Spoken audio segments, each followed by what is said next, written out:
Welcome to Demasked. My name is Fresman, and today I'm joined by a wonderful YouTuber by the name of Eden Vee. How are you today? I'm good. Yourself?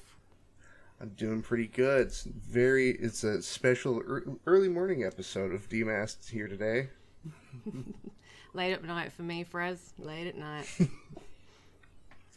It's the future over there. It's the future. Yes. I can see into the future, and it's really dark. It's still really dark. Sorry, I can't see a thing.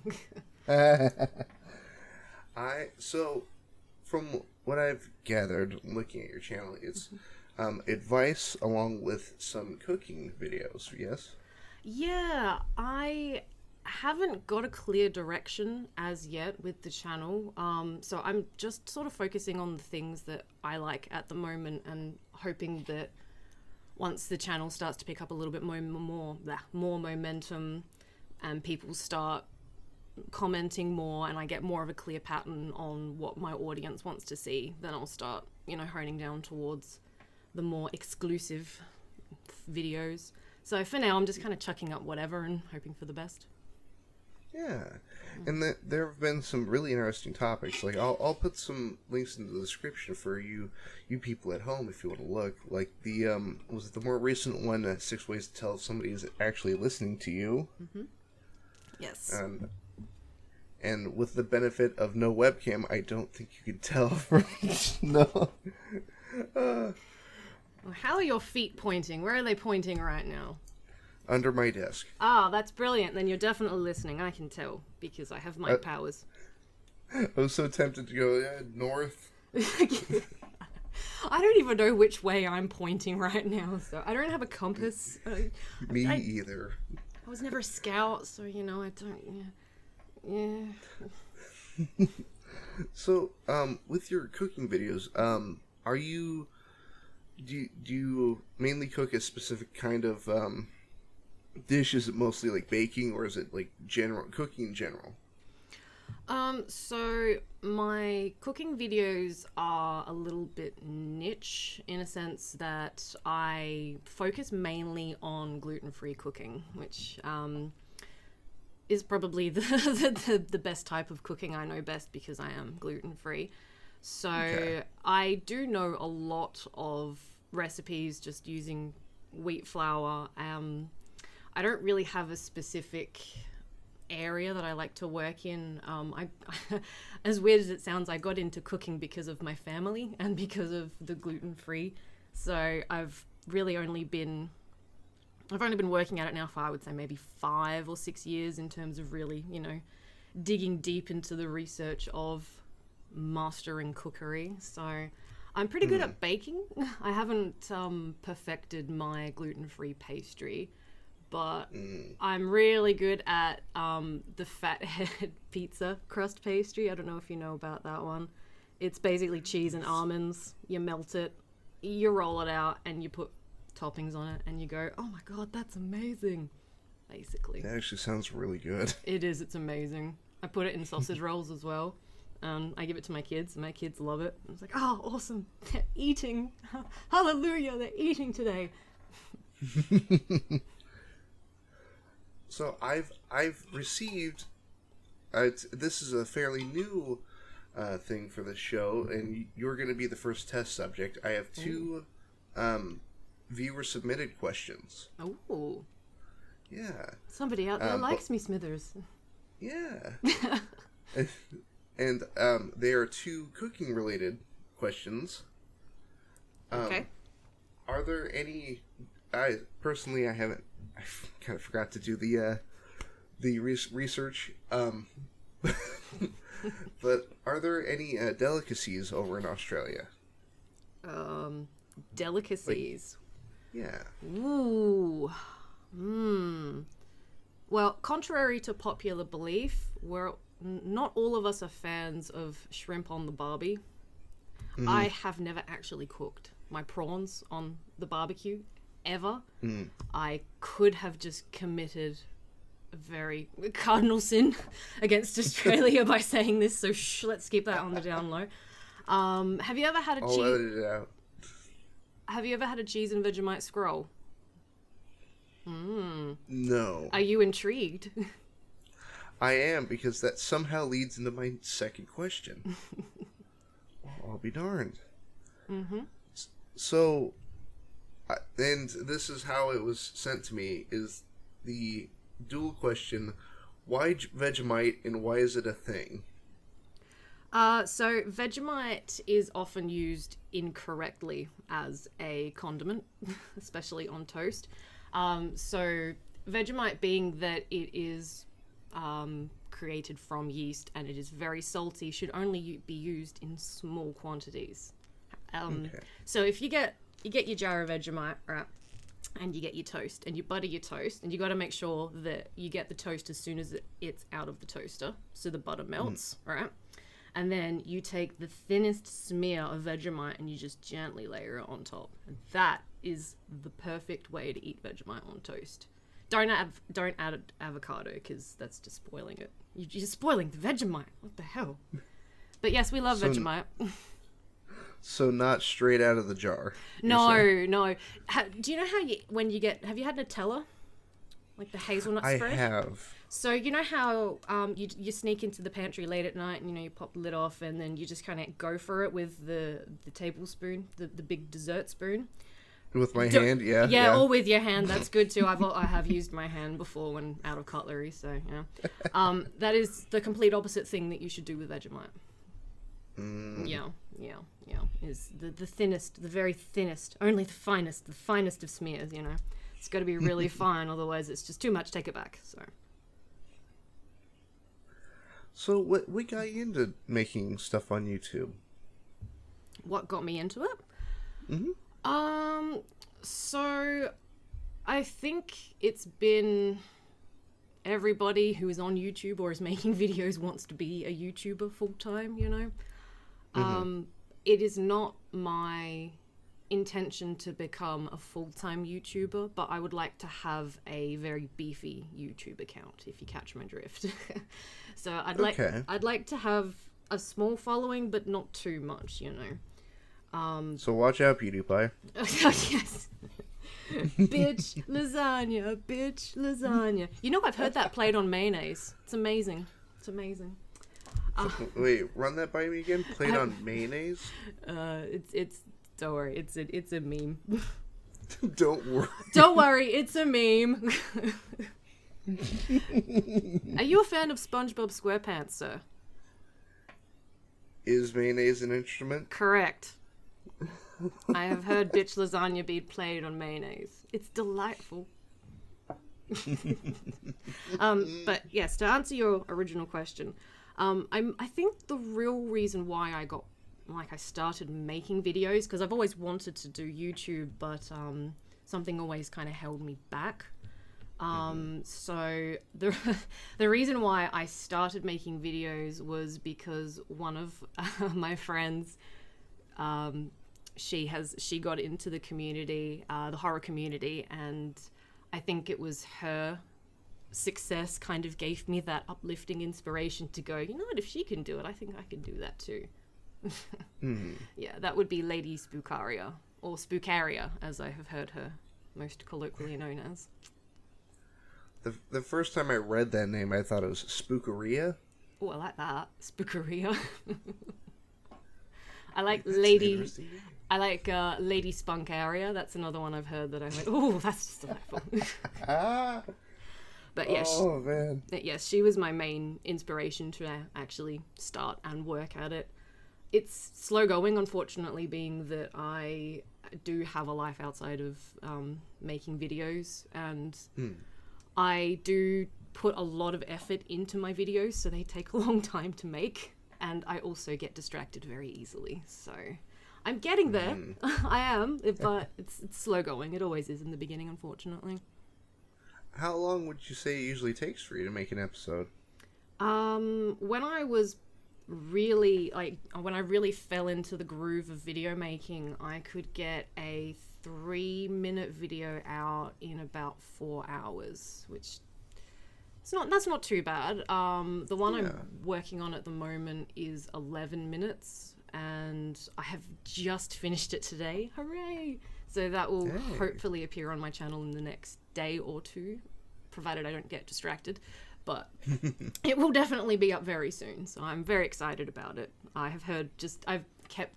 Because it's taken me so long, I've been listening to the recording of my voice over and over again, and I've listened to it so many times now that I'm starting to think, hey, actually, I'm actually not too bad. I think I can do this. I think I can actually do this long term. What kind of videos do you want to make in the future? Are you going to kind of continue with the cooking and also advice sort of subject matter, or move on to other topics? I am moving more into behavioral psychology. I do love the human brain. It's amazing. So I'm really looking at the moment at why people do the things that they do. So I think there's going to be a lot more content coming out that's a little bit more offbeat, I suppose you could say. On top of that, though, I am a gamer. Oh my god, I'm a girl gamer. But yes, no, I do play games. And I'm not your average girl gamer. No, but so I am hoping perhaps maybe some gameplay videos. I haven't quite decided where at the moment. I guess it really depends on what I'm playing, and whether I think that it could make a good video. One I have been batting around is I've been playing the Final Fantasy VII remake, and I devoted many hours of my time to the original, so it's been quite an experience. Like, I've really been scrutinizing this remake, which I wasn't expecting at all, but I've been waiting for it for 10 years. 10 years I've been waiting for this remake. 10 years. So I'm going to scrutinize the ever-loving crap out of it, that's for sure. Graphics look amazing, by the way. I haven't had the chance to play it yet. I've been really wanting to, though. It is really good. I'm sort of on the fence as to whether it's like, oh my god, this game, oh my god, but it's good. Like, it definitely does. If you played the original, there is a lot of love for the original, which is really great to see. So I'm curious to see how they're going to keep going with the discs, because they're only releasing one disc at a time. So it's going to be interesting to see what they do with the second one. So yeah, that's potentially where the direction of the channel could go. We'll see. Interesting. What kind of games do you normally play outside of the Final Fantasy remake? I'm a bit of a buffet gamer.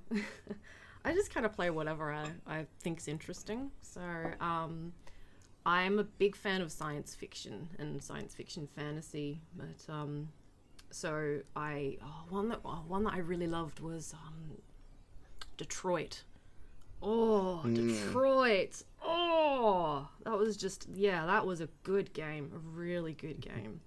And I've was playing Outer Worlds not too long ago, so I do enjoy my post-apocalyptic, dystopian games as well. So yeah, there's and of course Animal Crossing, because everyone's playing Animal Crossing right now. So that's the true post-apocalypse right there.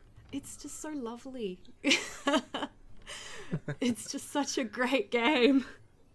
And I'm so glad that they had this event called Bunny Day, and it just kept going. It was just 2 weeks of every time you dig or chop or something, you could have the chance to get an egg. So you'd lose your resource, you'd get a stupid egg instead. And I was like, I don't want these damn eggs anymore. I've got hundreds of these bloody eggs. I just want wood. I just want to make a natural table. It's ridiculous, but it is a very good game. They've just released like a new update, so very excited about that and where that goes. I'm really all over the shop when it comes to games. So I think the only genre that I don't get too far into is horror, because I just get I get so scared. My poor little boy heart just can't take the horror. I just can't take the in the background when you're walking down a dark hallway and you see the shadows and you're like, oh man, it's right behind me, isn't it? Like, just no. Well, I mean, if you don't like horror games, what are you doing playing Animal Crossing? It's truly horror at its finest. It's true. Resource management and crippling debt. Ta-da! Well, it could be your traditional horror, like your Cthulhu, your real traditional Lovecraftian horror. So it's like at any minute now, Tom Nook is just gonna rise up and just, you know what, I'm done with this. Sweep his hand over the islands and then just gone, disintegrated, Thanos'd away, you know. I will shed this mortal form. They call him Tom Nook the Crook because he charges so much for all his upgrades. He's great. We love Tom Nook. The last time I played Animal Crossing was New Leaf on the 3DS. Oh yeah?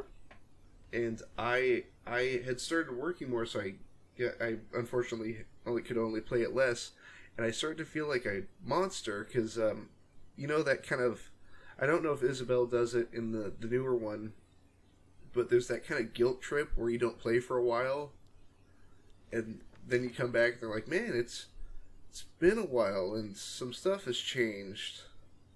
Oh wow, really? She's so cruel. I don't think I've put the game down longer than maybe 4 days.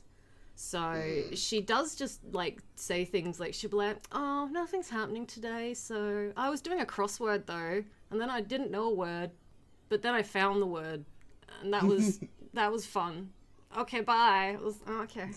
I just find it funny that whenever you log on the day, I don't know if the previous versions did this because I didn't ever play the previous versions, but when you log on, you get the morning announcement. So if you log on at 10 at night, it's like, good evening, everybody. Here's the morning announcement. It's like, wait, stop, wait. Yeah, it's a good game. I also recently got into Pikmin 3 with my son on the Wii U. Yeah. And oh wow, that's a good game. I was not expecting that to be so good. I knew it was going to be like, have you played Pikmin or any of the Pikmins? Not for a long time. Yeah. Oh, it's basically the same as the original Pikmin, where you get your dudes and you just throw your dudes at, you know, more dudes. You know, but it's pretty. It's prettier. So yeah. Well, there you go. That's all you need. Yeah, exactly. Oh yeah, we have a house full of games, so we like games in this house. Have you considered doing like streaming for video games? I was actually thinking once my son, because he's only young now, but when he's old enough to understand what streaming is and how it works and Twitch and stuff, which I think is around like 13 sort of thing, is around the age that they have a better grasp on, let's say, the internet. If he wants to do it, I would love to do that with him, and like play games with him on the internet. Like that would be so cool. But gotta wait a couple years. Yeah. I've been trying to kind of go back and check out older Nintendo games. Have you ever heard of Chibi Robo? No. Tell me more. I don't know why, but it's one of my favorite games. And you're this little itty bitty robot that's like maybe 3-4 inches high, and you're running around somebody's house cleaning up after them. Cool. Yeah, but it's got like all these like the dad who like purchased you at the beginning of the game is like incredibly excited every time he sees you. Oh good, the robot is here, and then just starts pushing stuff off the table. Clean! Well, he buys you in like this case, and then when you like show up on the table, he's like, "You're so cool." Okay, man. I'm sorry. I'll clean your house. Please don't hurt me. Sure, dude. Why is there just Cheeto dust all over the floor? Have you ever played Katamari? Yes. I'm a big fan of Katamari. The king. He's amazing. I just love how nothing you do ever pleases him. I rolled a Katamari that was, I think it was the size of a planet by the time I got done with it. And, I rolled the crap out of this Katamari, the size of the planet. And even after all that, he was like, I guess it's alright. Just, dude, some love. Fine. Some love. This is fine. It'll do. It'll do. This is fine. It's good also having young kids, especially now that my son's old enough to play games. Because now I can like start buying kids games and not feel weird. So like we have like all the Lego games. Oh my god, they're so good. They're just like Lego Jurassic Park. Like you haven't experienced Jurassic Park until you've experienced it on the PlayStation in Lego form. It's beautiful. It's so great. But yeah, so that we have we have so much crap in this house. Well, I went through a spree like before I had kids and I had all this excess money. I was like, oh man, what am I going to do with all this money? So it's like, I know, I'm going to spend it on alcohol and I'm going to buy as many collector's editions of the games as I can. So for about 2 years there, I just bought nothing but collector's editions of every game that I could. So it's just, I have like wardrobes full of collector's editions that I've never opened, but I've got it. Oh man, color me jealous, man. Yeah. Like I have the I bought the Dishonored 2 collector's edition with the mask, like Corvino's Corvo's mask, and then I have the the BioShock Infinite. I bought the Songbird, and my partner bought one, so we have two. I was like, what are we gonna do with these songbirds? I don't know. I guess we'll just put them in the cupboard for now, and if we ever get room, we'll put them out. Maybe. Need to find a good place for them to collect dust. Yeah, I need a games room, like with all those glass cabinets with LEDs. But then I need to have people over, and they have to come in and look at the room. And I'm like, okay, you're done with my room. You can go now. Bye. It was nice seeing you. Charge them a couple of dollars, maybe. Gotta make money somehow. I gotta recoup. Be in here for 20 minutes. Exactly. It could be a museum dedicated to me and all my collector's editions and how much money I have wasted on games. It's well worth it. Absolutely, no regrets.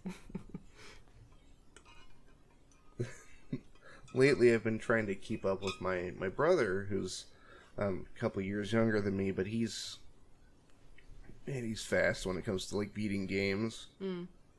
Like same day Animal Crossing came out, Doom Eternal came out. Yes, it did. And then I get a text that's like, you already beat it, and I'm like, I don't even have it yet. What happened? Really? How is that possible? He's like me. He can just pick up something like that. But I finally got around to playing it, and now we're like, well, that didn't work. Let's try this. Let's 100% it, and then we have it. That's one game that I know I think I would really enjoy if I played it, but I just have to. I'm like, oh, there's demons coming after me, So it's like, okay, that's perfectly fine if it's a human. But the second they've got fiery eyes, oh no, no, yeah, no thanks, I'll pass. No thank you, sir, it's past my bedtime. But we've got a copy, but my partner bought it, but he hasn't played it yet because he's just been too busy playing Animal Crossing. And he's like, I don't want to start a new game. I still have Witcher 3. I'm only a third of the way through Witcher 3. Like, yeah. I've barely started Witcher 3. I've started the first one and I really liked the combat system, but then I actually started playing with it and then I went, oh wow, this combat system is just I don't know if I can do this, and then I sort of put the game down and never really came back to it again. But I might one day. It's in my to play pile, which is growing larger by the minute, but it's there. It's gonna happen eventually. Yeah. Did you have you seen the series? Have you seen the series? I have. I also have. You sound disappointed. What do you think? Oh, you first. I actually very much like it. I think Henry Cavill is a good Geralt. Other than that, for me, I'm playing the catch-up game because I haven't played all the games to completion. Even though if I remember the TV shows before the games even happen. Yes. If I know my world lore, yeah, I believe so. Yeah. The only thing I would say just very slightly detracts from the show is that they do not do a very good job of showing when stuff's happening like in the past in term like for like flashbacks. Because there was a moment where a character shows up that I watched die in like an episode earlier. Ah, yes, yeah. I don't want to give too much away because I don't want, anyone to... I don't want to spoil it for anyone who hasn't seen it yet, but I think I know what you're talking about, and I had that same, that same criticism, I suppose. I didn't like that these things were happening, like there were things going on and things happening, and then it would cut away, and then things would be different. But then you'd sort of sit back and go, hang on, but where exactly on the timeline am I sitting? Am I over here? Am I over, where am I? That I found quite confusing. And well, it was when they're at a party, it threw me. Mm-hmm. That huge ball that Geralt and Jaskier go to. Mm-hmm. Like when you see the certain person of interest sitting on a throne, I'm like, where didn't I just? Yes. Yeah. That was confusing. That took me a long time to piece it together. Yeah, that was yeah, the pacing definitely needed work. I have high hopes for season 2. I think that what they were trying to do, that were almost there, like what the directors, what everybody, like the creative vision, I guess you could say, is that they were almost there. I could kind of see what they were doing, but it just needed a little bit more refinement. So they might, now that I think about it, they probably won't do that again, because they've kind of gone, well, season 1's to establish, the things that are going on that are leading up to the conflict, the first large conflict of the whole show, So it's, I mean, a lot of season 1s tend to be really draggy, because it's just like, here, you're gonna meet all these characters, dudes. Like, there's this dude, there's Jim Bob, there's this guy, like, this guy's playing the piano. Is he important? We don't know. We'll just introduce him anyway. We'll see how we feel later on. We might kill him. Well then, what's that? Yeah, sorry. No. It just made me think of a movie I just recently watched where it's called The Hunt. It's only just come out, so I just went and saw it. And the whole, like, the first act of that movie just completely boggled my mind, because they just kept changing main characters. So by the end of the first act, I was like, is this the main character? Can I like this one now? Because I don't want to lose this one. This one actually seems really cool. Don't die in 5 minutes, please. Yeah, so that was a good movie. Anyway, sorry, back to The Witcher. Yeah, I did enjoy. Did enjoy it. Like, the whole pacing. Yeah, that was a bit. Yeah, for me. Like, yeah. The other critique I had was just, how Yennefer had that thing on her shoulder. Like, how she had a twisted back. Yes. How did they twist that exactly? Because to me, I don't know. I just could not. I couldn't wrap my head around the deformity. I know. I like how exactly her back was so badly twisted. Mm-hmm. Because it kind of ended up so she had like a hunchback, and she had like the curve of the spine, and then she had the hunchback, but the hunchback was all like to kind of one side. And then, like, you could tell, like, that she, like, the way she was positioning herself was to, make her face look uglier, the actress, which is fine, obviously, because that was the whole point is, you're, look at you, kind of thing. So, but it was something that I've really, it actually did take me a lot out of the series. And maybe it's just I was looking for more realism in the actual deformity, or maybe... I don't know if it's appeared in the games or not, though, as, again, I haven't played them, so if it has and that's how it looked, I'm very sorry if I upset anyone with my comment on Yennefer's weird-looking back. Well, there was one, so, okay, hear me out here. So, when Yennefer undergoes that procedure to make her beautiful, yes? Mm-hmm. To essentially be reshaped into something beautiful. Yeah. And they're like, well, you gotta give something up. Mm-hmm. And she gives up, you know, a specific body part to... The MacGuffin, yeah. Yes. But she does that of her own volition, yes? Mm-hmm, yes. And then 2 episodes later, she's trying to get that MacGuffin back, but when she's talking to Geralt, she's like, oh, they took it from me. I'm like, didn't you tell them to take it from you? Like, you told the guy, yeah, I'm willing to do anything to be beautiful. But now you're like, how dare they? Yeah, she is a little. I mean, she is a little bit of a truth twister. Yennefer, she does like to twist her truth a little bit.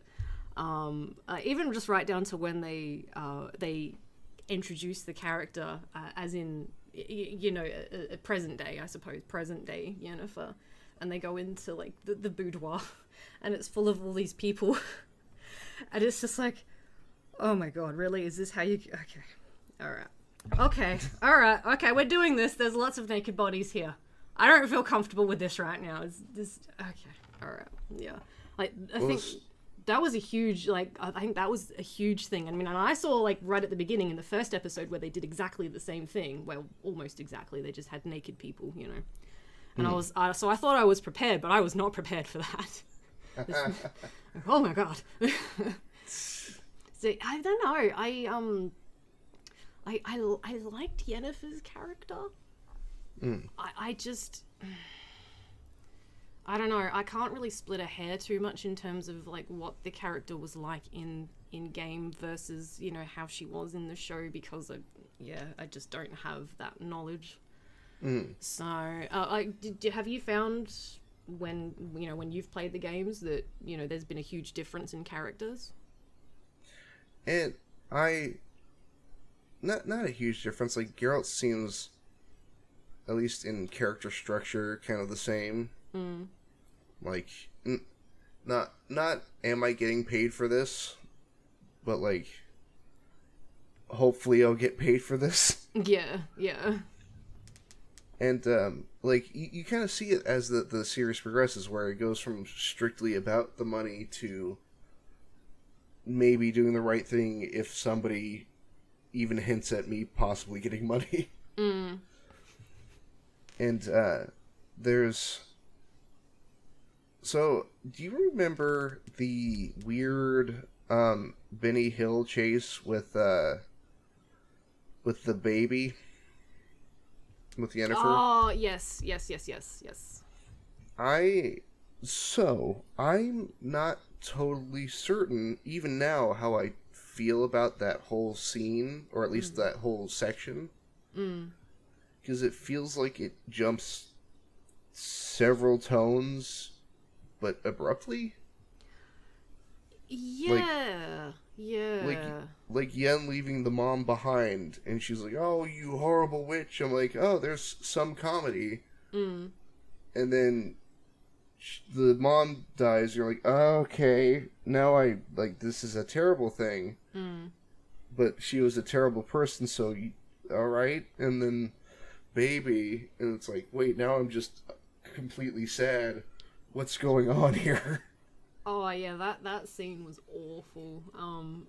I never used to get like emotionally upset, when I would see things like that. But I watch a lot of horror. I've watched a lot of psychological thrillers, and I do a lot of reading. Lots of reading. Very, very, very dark, topics reading. So when it got to a point where what happened to the baby, like I just completely lost it. I was like, oh my god. It's like, oh my god, like why would you do that? Like I understand why, because you were paid to, but why would you do that? But for me, the thing that's annoyed me a little bit was just how it was just like how she portals, like the portaling, obviously, the portaling and the portaling happening, And then when the mum turns around and just starts like, you know, screams, yeah, you know, you've got to protect me, you bitch, or something like that. Like, whoa, that came out of nowhere. Like, you know, is that your defensive mechanism, is to just be a total bitch, thus ensuring your death? You know, you're going to turn around and insult the only person that's helping you right now. The thing that I didn't quite understand as well was, did Yennefer have any control over the destination of the portal, or was she just kind of randomly throwing it out there, kind of like Monsters Inc., you know, where they just open the doors to the bedrooms and just hope that, you know, that it's a good bedroom? Yeah, like, that's sort of like, how, like, did she have any control over that, or was that just like a parlor trick, or, you know, like, oh my god, let's up the drama and let's up the stakes a little bit more, and just, you know, let's be random about this. Like, could we land in the middle of the ocean? I don't know. Let's find out. You know. I mean, on the safest bet I have is it was just anywhere other than here. Even though, you know, upon re-examination, they could have just, like, so that wasn't the lady like a queen or some sort of governess? Yeah. I don't know if she was a queen, but I know she was really high up in the food chain, like the kingdom food chain. Yeah. So why not drop her off where there's some guards that can help?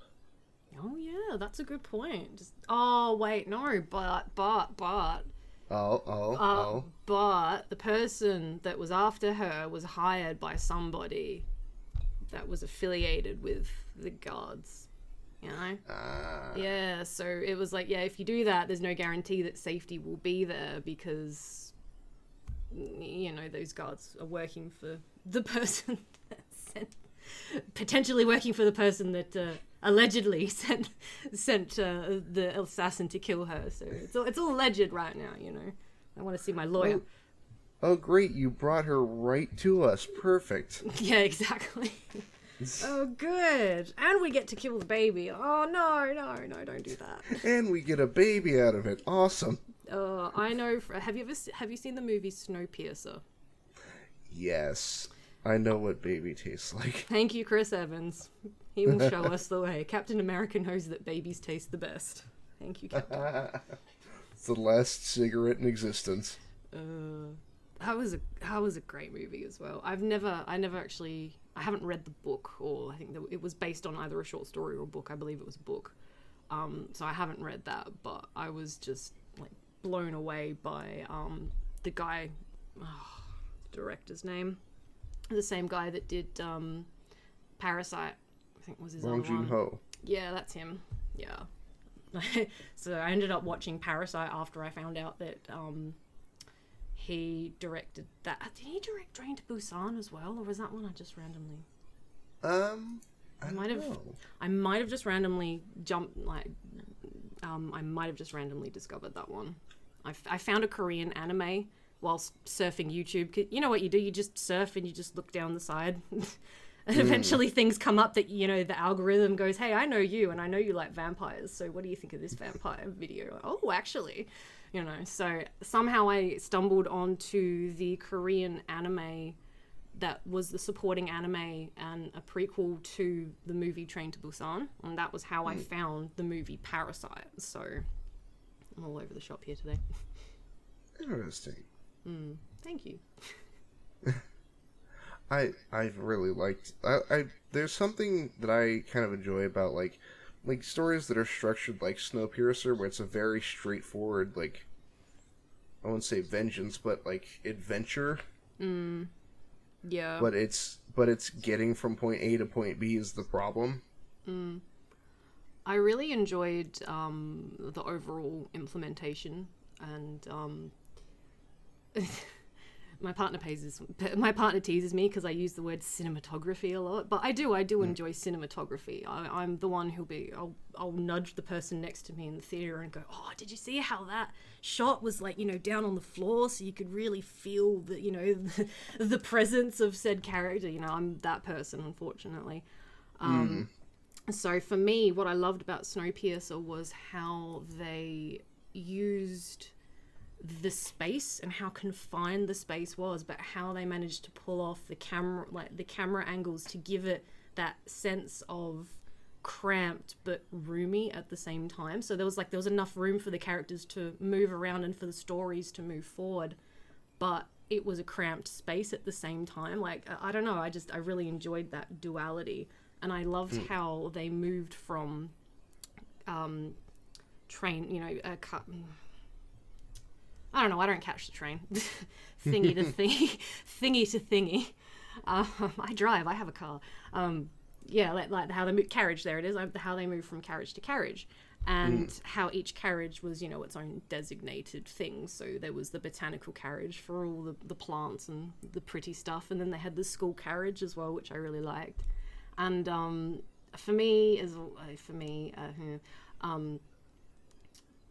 the one thing I loved was just the eggs, the scene with the eggs. I won't go too much into it, but just the scene with the eggs was probably my favorite scene out of that whole movie.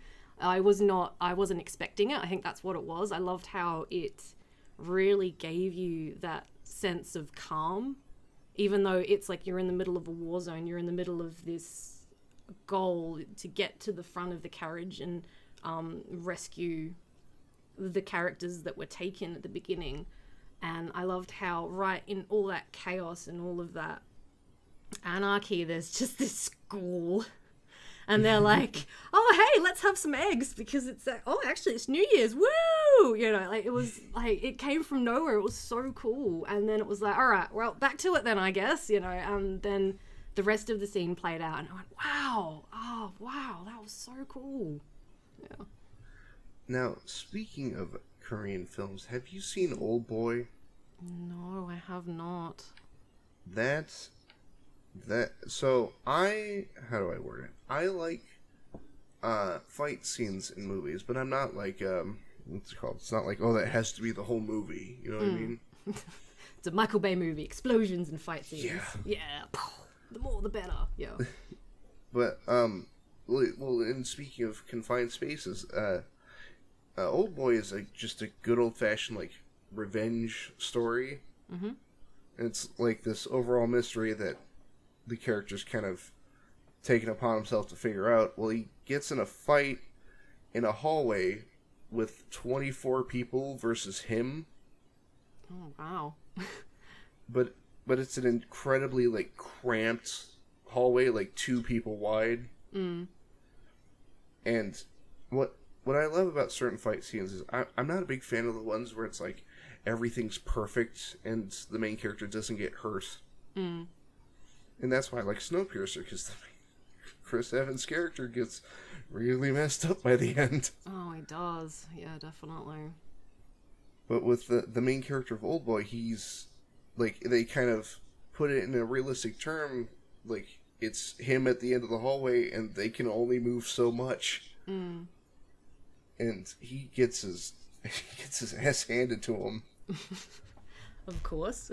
Yeah, but I won't go any farther. I would say just watch Old Boy. It's really good. I will. I'm gonna write that down. So my son made a menu for pretend restaurants, and I'm just gonna write on that. I'm sorry. Oh, darling. no. I'm sorry, darling. I have to watch this movie. Mummy has to watch this movie. Okay. Yes. There we go. Yes, I'd like to order an Old Boy. He's done really well. He's like the salad's $5 and the chicken nuggets are $30. So he's really captured just capitalism at its finest there, and inflation. So, are they gold flaked? What's up with the chicken nuggets? I don't know. I ordered them, and then I had another. Like my partner had another menu because he'd made 2, but he'd put chicken nuggets for $5 in the other menu. So we ordered both to see if there was a difference. There was no difference. Absolutely none. But just circling back to fighting styles, are you a fan of Tony Jaa? I am. I did. If I had to pick my favorite movie, it was and the title's gone, but it's the Elephant Movie. You'll know what I'm talking about. The Elephant Movie? Yeah. No. Oh God. No. It reminds me of elephants. Oh, I can't remember what it's called, but it's the elephant movie where he has an elephant, and this elephant's like his best friend, you know, and the elephant that he's best friends with and his elephant mum get kidnapped, and then he has to go like to rescue them, and it's just there's so much fighting. That The Protector? The Protector, that's it, yes. There we go. Such a good movie. And that also has one of my favourite fight scenes, which is when Tony Jaa's fighting against the gent who does capoeira. So it's like capoeira versus Muay Thai. It's like, oh my god. And then there's like water everywhere. Like, oh my god, could you not make this scene any better? It's so good. Have you heard of Donnie Yen? Donnie Yen, no, I haven't. Kung Fu Killer. He was in a Star Wars movie recently. Oh, who was he? He was in Rogue One. He was the blind staff fighter. I haven't seen Rogue One yet. Yeah. Well, so I think it's so I love things when they're ridiculous but functional. Mm-hmm. And so one of my favorite moves in anything, wrestling, just anything, is a suplex. Mm-hmm. Where you get behind somebody, grab them behind the waist, and throw them up and behind you. Oh, yeah. And Donnie Yen holds my personal record for fastest suplex I've ever seen. Oh, really? Was that in Rogue One or just in one of his movies? If I remember, it was in a film called Flashpoint, if I remember. Oh, cool. But he goes from, like, looking, like, facing forward towards somebody, and he runs at them, and, like, drops to a knee and slides around them, and then suplexes them. Nice. But it's all within, like, a fifth of a second. It's amazing. Oh, that's awesome. Do they do it in slow motion at least, or do you have to just, like, go back and do the frame by frame, you know? When he gets up in the air, they slow it down, but when he's moving that fast when he runs at him. Yeah. Oh, that's really cool. I like that. Oh, that's another one I'll have to add to the list. What's that one called? Flashpoint. Flashpoint. Sorry, darling. Flashpoint. I'll take 2 old boys and a flashpoint. Alright. Those sound like very heavily alcohol-based drinks. Yes, they do, don't they? Back when I used to drink, I don't drink anymore now. I'm too old for that, you know. Back when I used to drink, my favorite drink was always the mojito. So, as I'm fancy like that.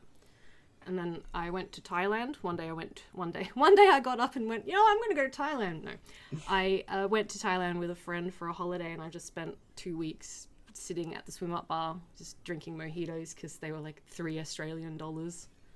And then happy hour rolled around, so they were like $2. So all right, just get me two, please. I'll play some Connect 4. Yeah. Have you ever played Connect 4 with a Thai bartender? No. And they don't. They win every time. I just don't know how they did it. If I ever go to Thailand and somebody asks me if I want to play Connect 4, I'm like, I was told not to. I was told not to, yeah. But if they say, hey, do you want to see a ping pong show? I think I'd consider that. I did not. I'm not I've never been a heavy drinker, but I am not as much anymore. I did a set of videos, I think a year or 2 ago at this point, where I did a drinking game, and after that I can't drink that much anymore. Oh, wow, it was just that intense. That was an intense drinking game. Well, I made a pretty hefty set of mistakes, like not eating beforehand. Ooh. Or during. Or during, yeah. Also, I had this shot glass. It's probably somewhere still in this house, but it's a shot glass that's separated down the middle, so you can put 2 types of drink in, and it'll mix when you drink it. And I did coconut rum and chocolate liqueur. Oh, I mean, amazing, but... I know. And I recently went back and watched those videos. I was playing Half-Life Opposing Force on hard mode. Mm-hmm. So you die if you get, like, hit twice. Yeah.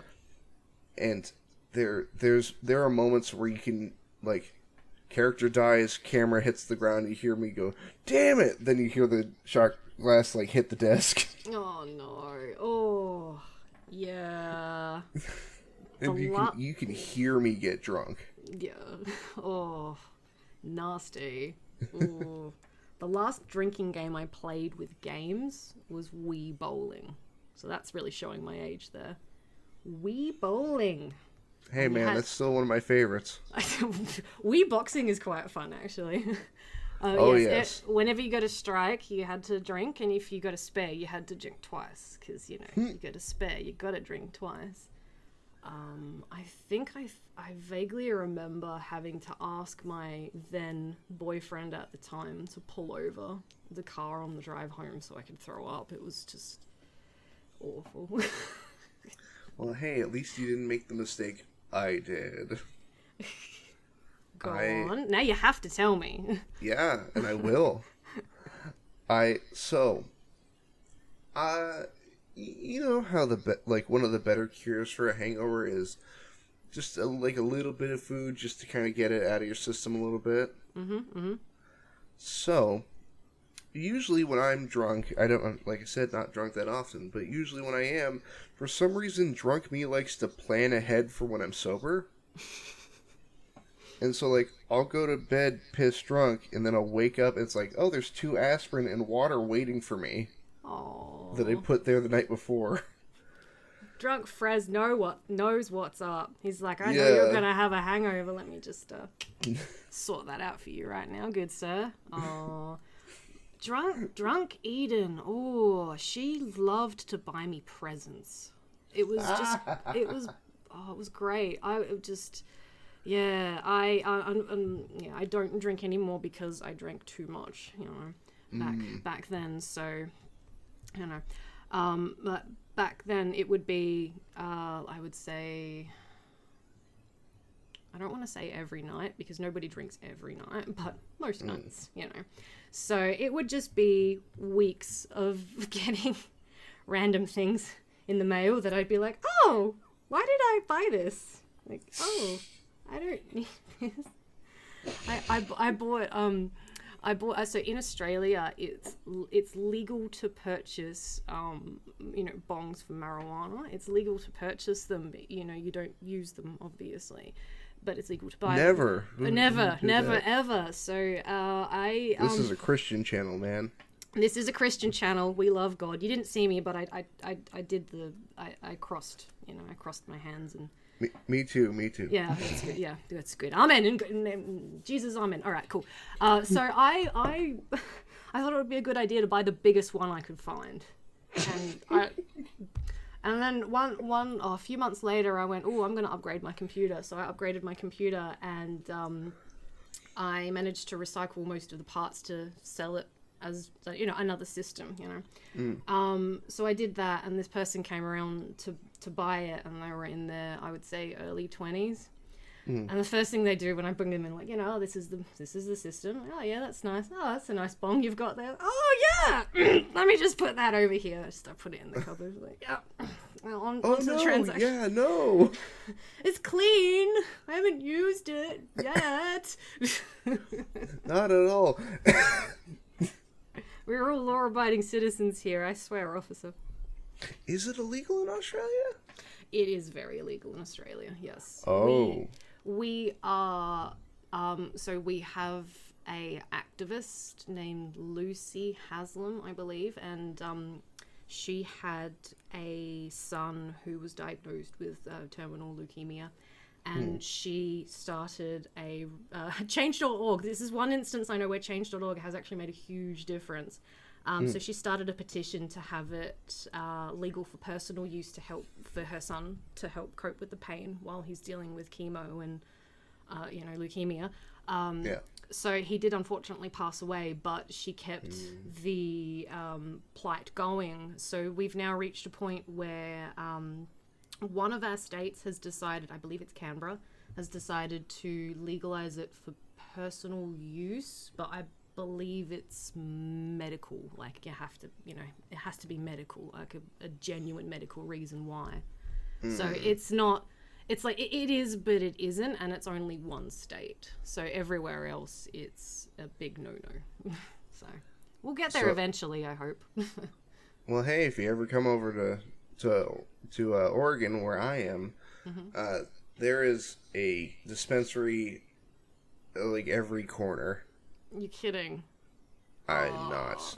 Dude, that's Well, like every little stoner girl's dream. I've literally had moments where somebody goes, "Hey, do you want to run to the dispensary with me?" And I went, "Which one?" It's like the dispensary, and then next door is the petrol station. So you go in to get your fuel and maybe just get a little bit of something while you're there too. Yeah, maybe get Something a sandwich. for the walk home. Yeah, maybe a sandwich afterwards, a bag of Cheetos. We'll see where the night takes us. I didn't. I'm not a big weed guy. I don't know if you've caught on. This is not a family friendly show. What? I'm sorry, people at home. Oh, I was going to replay this to my family, my elderly grandma. She was going to listen. She's very, very religious. You can't even, you can only say gosh around her, and, Oh, gee. Oh, gee willikers. Ooh. That's too harsh. I don't know. That's too harsh for this channel. Yeah, I know. Let's talk about how much we love Jesus and God. You go first. Are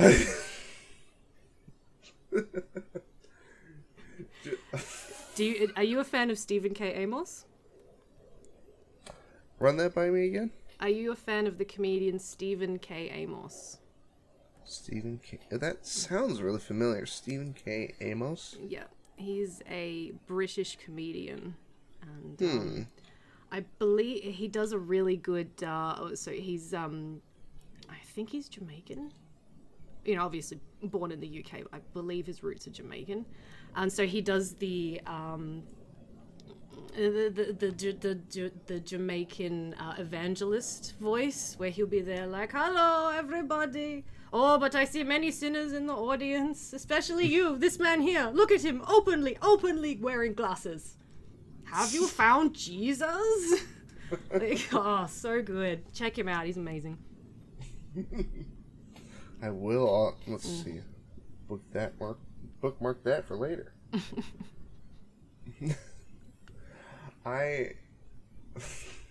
But yeah, and so, weed didn't used to always be legal here in Oregon. I believe it was a very similar situation over there currently, but it was very sudden. It's like, oh, oops, it's legal now, and then it's like, man, outside smells very funny. So everybody just collectively woke up and went, you know what would be really fun today? Let's legalize it. Ooh. Oh, that'd be awesome. Oh, I can't wait till Australia gets that woke.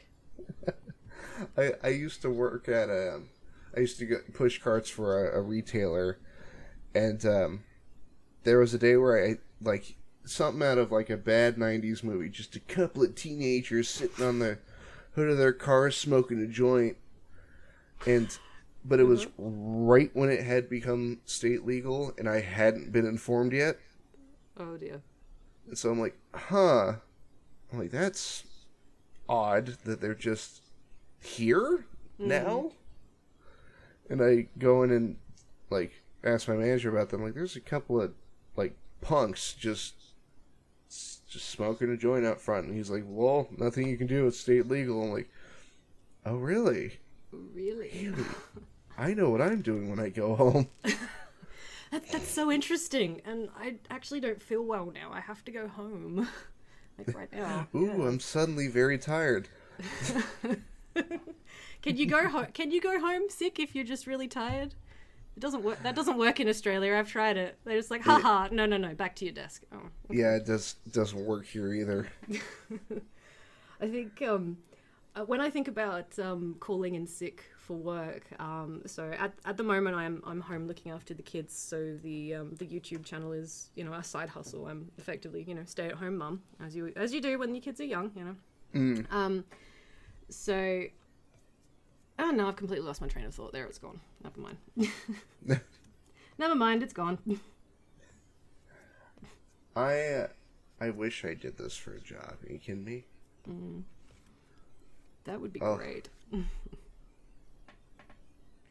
Yeah. I like, I think it's every little girl's dream, you know, to be a YouTuber. So like, I've been on the website, but not as a, you know, actual content creator, just a fly on the wall, just the watcher, you know. I've been on the website since, I would say, when it did first come about. So for me, it was around 2006 was when I started using YouTube, but I think it came out 2005, so not long before then.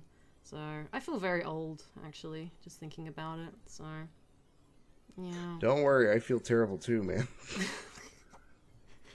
Yeah, but no, I still remember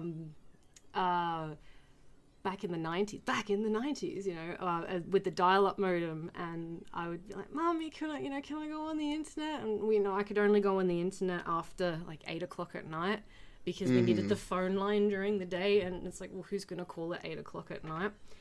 And back then, that was when it would cost a local call, you know, it would cost a local call to ring up the modem to be able to access the internet. And I lived in a rural area growing up. One night, my parents decided that we were responsible enough to be left at home alone. So that would be myself, I would have been 13, 14-ish, my sister who was 16, and my brother who would be 15. My brother would have been asleep, and my sister and I were trying to dial up on the internet, and it was being a rural area, very poor connection. So we kept cycling the modem noises, you know, and then you'd be like, I'll just give it a little bit longer, it might connect, you know. And then we'd be like, all right, I'll disconnect it. All right, let's try it again. Oh, we got 5 minutes of internet, and then it would disconnect, so we would try it again. And we got the phone bill a month later. It was like $300 in one night that we'd racked up of just trying to access the internet over and over again. Whoops. That was a local call as well.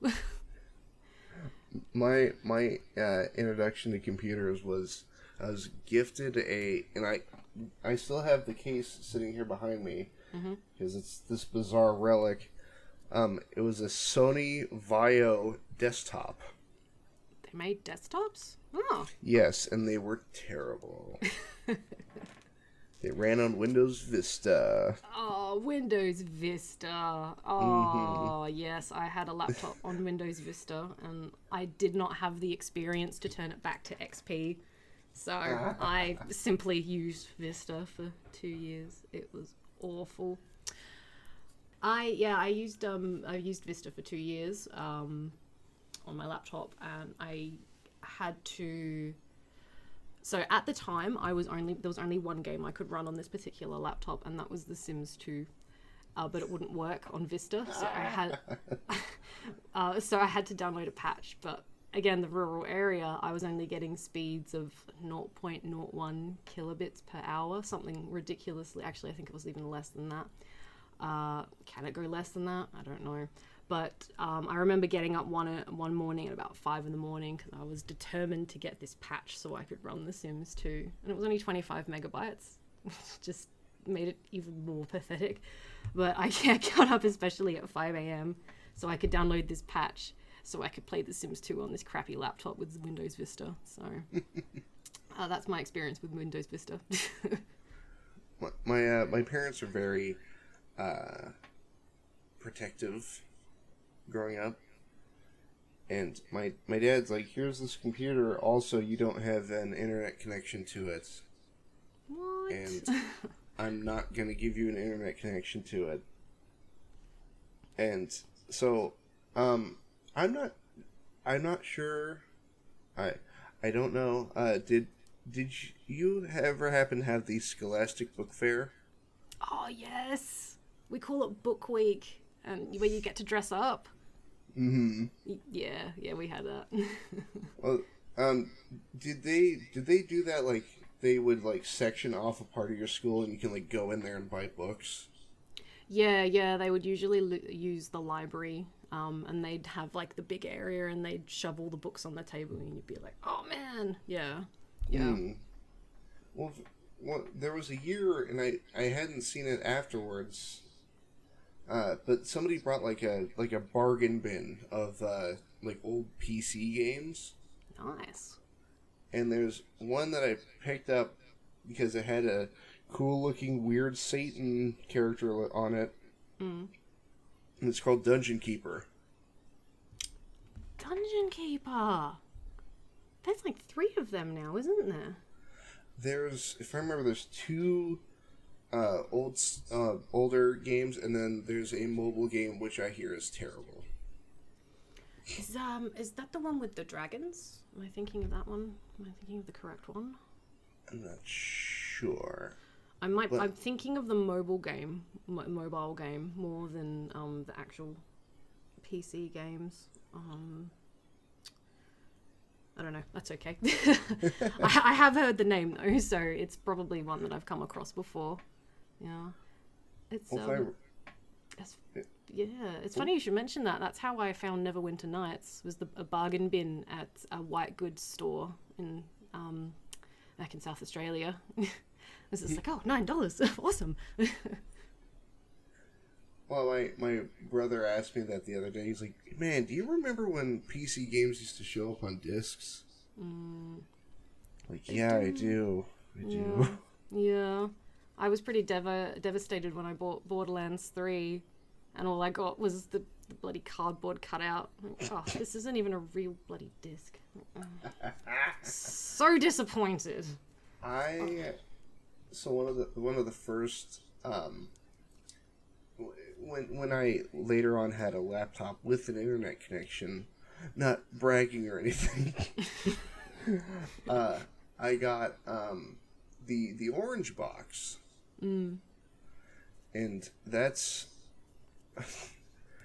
like a 5-disc ordeal. And it took, I think it was like 2 days for all of it to install. Oh, jeez. Which orange box was it? What games did it have in it? So the orange box was a deal by Valve. It had Half-Life 2, Episode 1, Episode 2, Team Fortress 2, Portal, and I think it came with like 2 free games that just kind of showed up in your Steam library. I see. Yeah, I went, yeah, is there?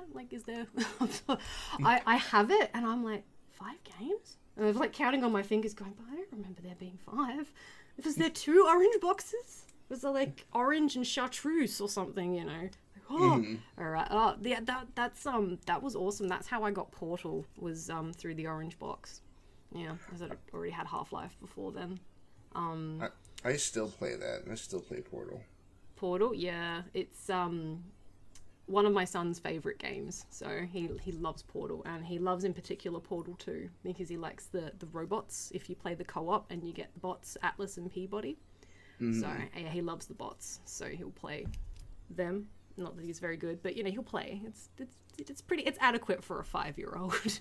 He's doing the best he can. But yeah, he loves Portal. So I actually I cosplayed as Chell a couple of times at our local Comic-Con. So that was yeah, I'm very familiar with that game. It's a good game. Both of them good games. Oh yes. Yeah. If I remember, there was a record that Portal 2 holds. What was it? Largest door in a video game. Largest what? Sorry. Door. Oh, really? Mm-hmm. That's cool. I didn't know that. Yeah. Game trivia. Oh, that's awesome. I'm a sponge for information when it comes to stuff I'm interested in. And especially when it comes to video games. Like, I really like this game. Now I have to learn everything about it. I have to know. I must know everything. I'll play a game and I'll really enjoy it, and sometimes I'll dig in deep to find out all the goss, no, the tea, the information, like all the good stuff, but not I don't have as much time as I used to nowadays to do that, unfortunately. But the good old Google rabbit hole, where you Google and then just, oh, there's another link, oh, there's a related link, oh, there's a related link, Yeah, I just don't have time to do that nowadays, so yeah. Well, I mean, it's, especially with like Portal trying to figure out like the Ratman dens. I stumbled across not a bunch of them. I stumbled across 2 or 3 of them by sheer accident, because there was one where you needed the radio, and I found out after I found it that you needed we didn't need the radio, but if you had one of the radios when you were in the room, you could pick up the transmission of him talking to himself. So I had to do the level again. Well, not had to, but I chose to do the level again so I could take the radio in and listen to the insane ramblings of Dr. Ratman. That was really cool. Yeah. Oh, have you seen what's the term? Slow wave television Easter egg? No. So if I remember specifically, in Portal 2, there's a room where you take that radio and you drag it into a room, and there's this really ear-piercing frequency that plays, and it's gibberish to the human ear. But if you take that sound and run it through what's called a slow wave television, it can take radio frequency and create an image out of it. Cool. And if I remember correctly, I hope I'm not wrong, future me who's editing this, you should put a picture of that up there. That'd be really cool of you, future me. But if I remember correctly, it's a photo of the companion cube on the moon. Oh, like a little Easter egg. Oh, that's awesome. I don't know why I remember that. It's funny how the brain works like that, isn't it?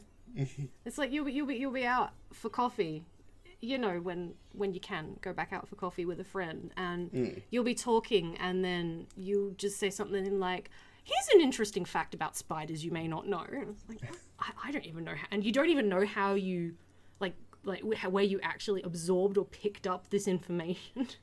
It was probably through a meme, or like one of those Instagram facts where they have like the picture of whatever topic it is, and then they have a random fact on it. It's probably where I learnt it, but I know it, and that's exciting.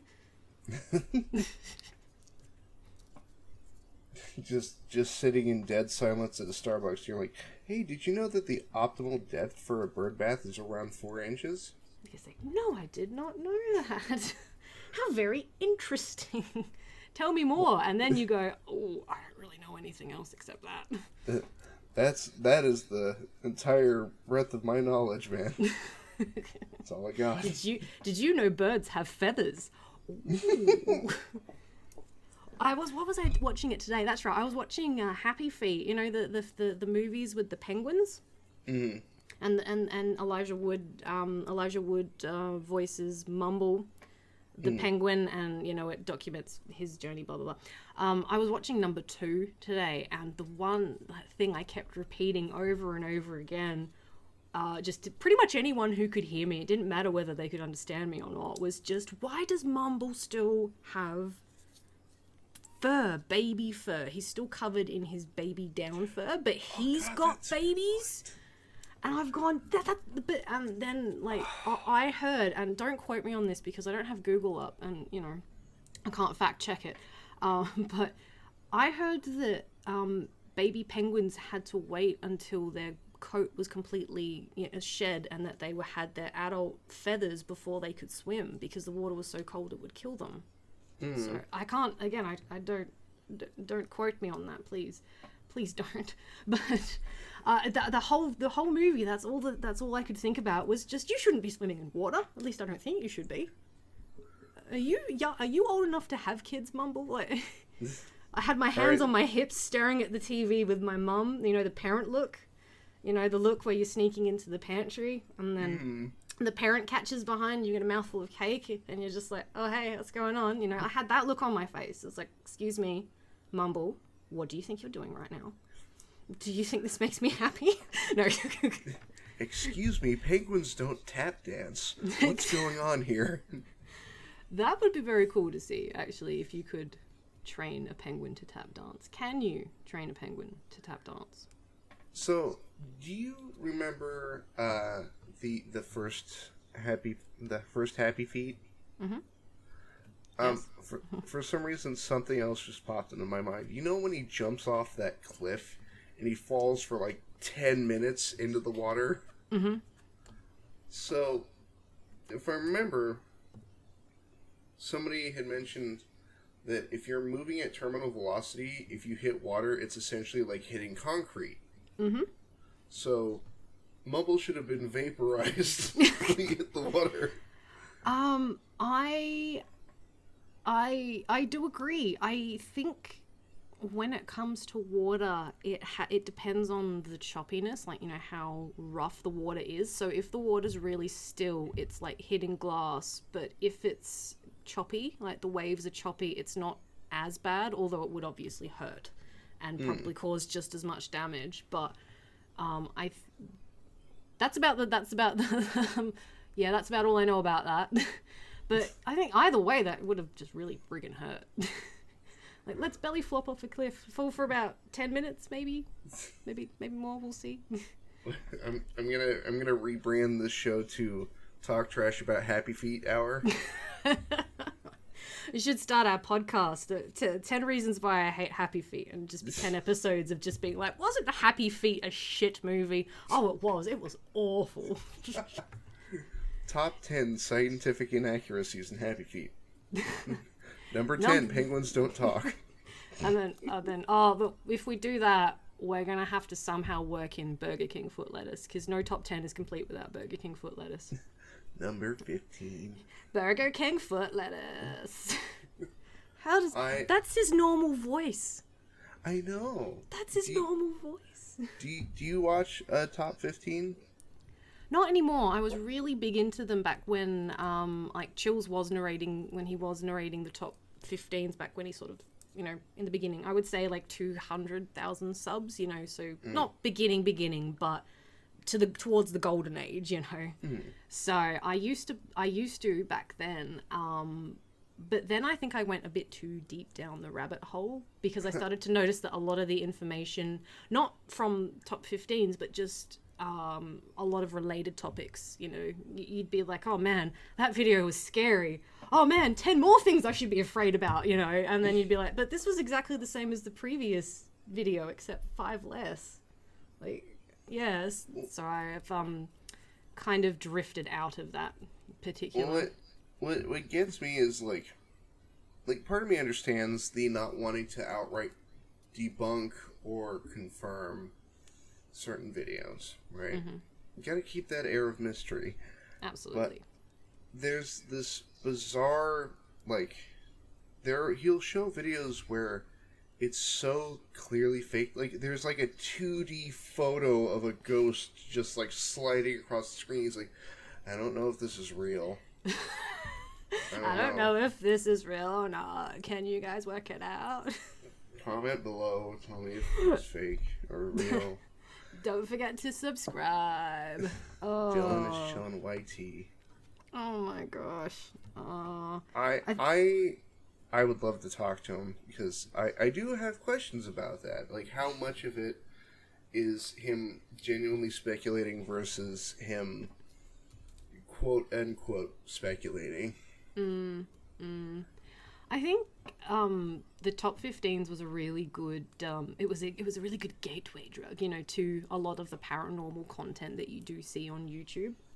So it's like the further down that rabbit hole you get, the more you find a lot more creators, you know, that do actually have original content, you know, stuff that you kind of go, oh yeah, oh yeah, okay, now I don't want to go to sleep tonight. Have you seen, I watch short films once in a while, like stuff that's been put on YouTube as short films.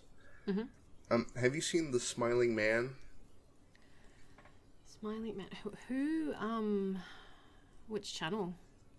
I'll have to look it up real quick. But they do a lot with a little. Like, there's not, like, for all intents and purposes, not much happening. But there's so much, like, tension that you, like, I'm looking at the runtime. It is a 4-minute short film, but it feels like it's an hour. Oh wow! So they've really they've dug deep with the atmosphere. Like, Yeah. oh wow! I love that. I love horror movies that work so hard to create an atmosphere. Like you know where you get to the point where you're just like, I hate jump scares, not because I'm scared, but I'm just sick of them. So it's so good when you like come across any sort of horror piece that uses atmosphere without the cheap tricks, you know? Yeah. And like I wish jump scares would change. I don't want them to go away. I need them to be reformatted as it were. I am really partial to, especially at the moment, the subtle jump scare. That's the one I really like. The ones like, the one that comes to mind is probably one of the more popular scenes from the movie Insidious, which I really liked Insidious, but it was quite slow. But there's the scene where one of the parents, I think it's the dad, and he's talking to someone in the room. It's been a few years since I've seen the movie, and they're talking about the whole problem of the movie, the conflict, the general conflict of the movie, and it cuts away. They're having a normal conversation, and then it cuts back to the dad, and then there's just like this black-looking demon dude, just like so. There's no sound, so you're not expecting it, and it's just like behind him going, you know. Those are the sorts of ones I really like because they're unsettling. They're not jump scare to the point where you're like, oh my fucking god, oh my god, you know, but you're there like, oh my, whoa, okay, that's like put me on edge now, like I'm more going to start appearing, you know. So it's just like the little differences. Well, there was have you seen Terrifier? I don't think I have actually. Art the Clown? I think it's on Netflix if you have it. I don't have Netflix. Well, I guess I know SOL. I'm the only person in the world that doesn't have Netflix right now. I found one. Let's get her, boys. Here, I have a spare. I have a spare. Use my account. I have an extra key. Use one of mine. But there's a jump scare in that movie that, like, most jump scares I despise because it's that loud music sting, and they add like a demon screech thing, and like something jumps in front of the camera, you know. But there's something about the way that the jump scare in Terrifier is structured, where it is not at the camera, and you see the character before the jump scare even happens. But it's a simple motion that somehow made me like jump. And it's like Art the Clown, and he's got his hands up and he's staring at the main character, but she's like off to like the right of the frame, and his hands are up like by his head, and then his arms just shoot out in front of him. Ooh. And his like face, like his expression changes suddenly, and there's a music sting, but it's like somebody hitting a huge drum, just dong, and then oh jeez, oh yeah, it's the dongs, isn't it? Dong. It's oh yeah, a well placed dong. Yeah. Like I had to go back and like I'm like, did that really just get me? Like, oh jeez. Are you a big horror buff? I am. I can't really do like more recent horror movies unless they, you know, what's the term? I'm not a big fan of like ghost movies. Those seem to be popular. like the documentary style or found footage style movies where they're like, look at the ghost, you know, sort of style, or just ones where they're being terrorized by ghosts? Either or, because it kind of, for me at least, turns out to be the same thing. It's like, there's something in this house, and then something jumps at the camera. Not at the character, at the camera. And that part bothers me. Do you like, feel like... What's that? Oh, no, you're right. You go. Oh, it's just, but, like, in a lot of horror movies, it doesn't make any sense why they would jump at the camera, especially when movies end like that. Yeah. I can't think of any off the top of my head, but knowing me, you know, I'm gonna go to bed soon, and then when I go to bed, I'll be like, oh yeah, there's one. I should have told Frez that. You know. But yeah, I know what you mean. Just like, I don't like ones that leave it with a question mark. You know, where they'll be like, oh man, we've finally you know, defeated the demon Yazul, and he is Or forever. did we?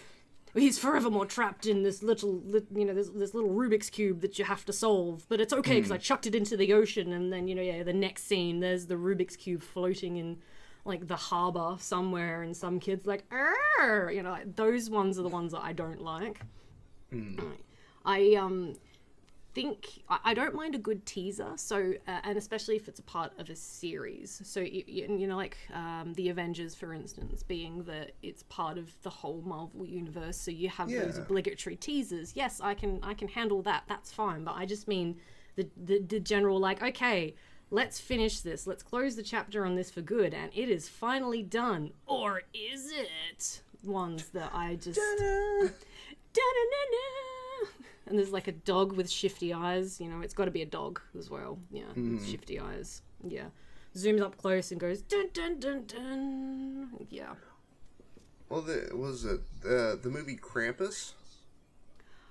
Krampus was one that I have actually got it on my list, and I have never gotten around to watching it.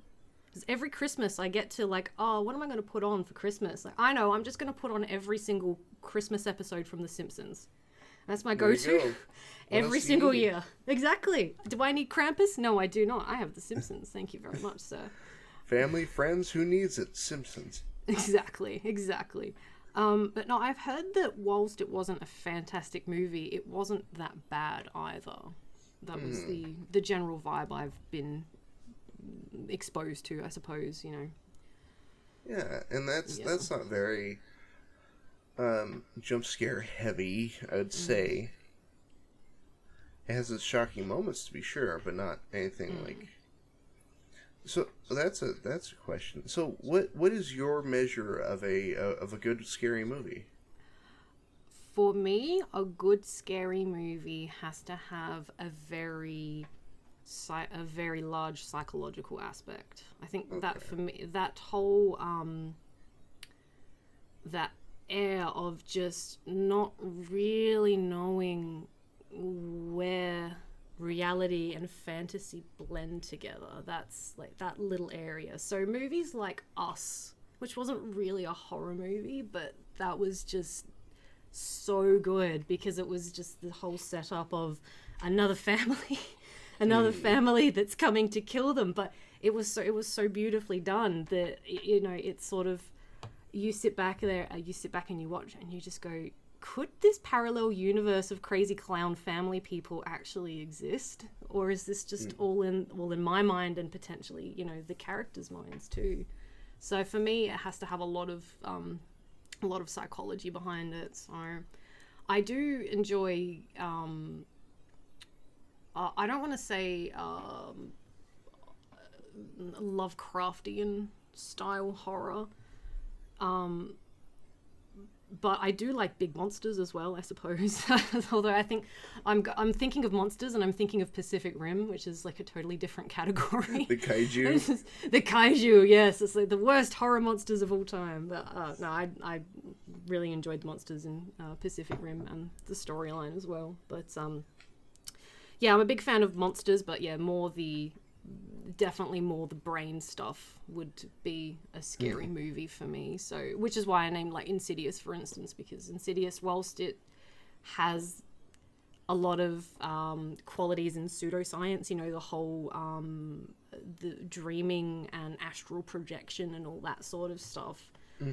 There's also just a lot of things in the movie that really, like, if I could put myself in the character's place, the character's place when they're experiencing all these things, it really makes you kind of doubt your own sanity when these things are happening, you know, like surely this can't be real, surely not, you know. I'll just solve this Rubik's Cube and everything will be fine. Oh, I am a fan of the classics. I think I think it's because I've watched so much horror growing up. One of my first horror movies I remember, which the classic Bram Stoker's Dracula with Gary Oldman. So that was one of the first ones I remember watching. And it scared me so much that I was afraid that vampires would come and attack me in my sleep as a small child. So, but, oh no, it gets better. So I used to sleep with my blankets up to my neck, thinking to myself, you can't get to my neck if there's a blanket in the way. But then I'd get hot and be like, well, I got to stick my feet out. So I'd stick my feet out with the blanket up to my neck, thinking, yes, Eden won. It's vampires, nothing. That's right. I've outsmarted them. So I was pretty proud of myself. But yes, I'm a very, very big horror fan. I love Hellraiser, like the Hellraiser series. Oh yeah, jeez. Huge fan of the Hellraiser series. They got worse. They just got so bad, and they just kept getting worse. But you gotta watch them. You know. It's got the keep word going. Hellraiser. Yeah, you got to keep going till the end. Have you seen all the Resident Evils, like all 78 million of them? Yes, I have. And Don't they just get worse, don't they? But they're so great. I'm a big fan of the game series. And they killed off my favorite character. Oh no. I'm just trying to think which one that was, because they had a few cameos. I didn't like what they... sorry. That last movie was hilarious, because it starts and it's like, yep, like most of the characters you saw in the last movie at the end are just dead off screen, just gone. It's cool, great, nice. It was it ignored a lot of rules it established in the previous movies. I think that's what got me the most. I really enjoyed the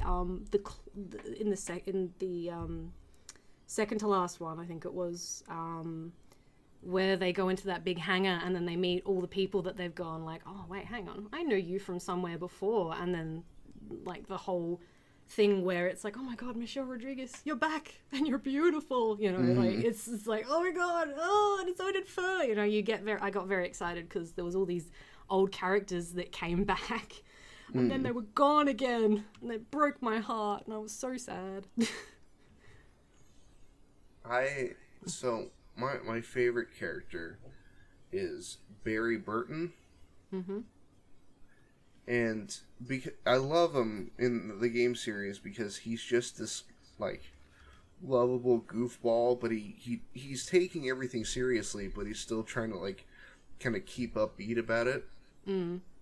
Like, he's not just cracking jokes. It's like, alright, we really need to go, like, now. Yeah. And then when Barry shows up in the movies, he's like this hard-assed, like, oh, guns.